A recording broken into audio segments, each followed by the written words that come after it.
ఓం నమో నారాయణ. ఈరోజు నందమూరి బాలకృష్ణ గారి 64వ జన్మదిన సందర్భంగా ప్రతి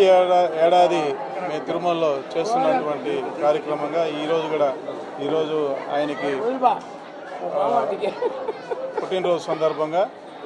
664 కొబ్బరికాయలు కొట్టి కర్పూరం హారతి ఇచ్చి బేడి ఆంజనేయ స్వామి వారికి అర్చనలు చేయించి ఆయన ఆయుర ఆరోగ్యాలతో సుఖశాంతులతో ఉండాలని, అదేవిధంగా ఈ తెలుగు ప్రజలందరికీ కూడా ఆయనకి ఎన్నో సేవలు అందిస్తున్నారు కాబట్టి ఆయనకు మంచి భవిష్యత్తు అలాగే మంచి ఆరోగ్యం ప్రసాదించి ఆయనకు నిండు నూరేళ్ళు ఉండే విధంగా తెలుగు ప్రజలందరినీ కూడా ఆదరించే భవిష్యత్తు ఆయనకు ప్రసాదించాలని ఆ వెంకటేశ్వర స్వామిని కలిగి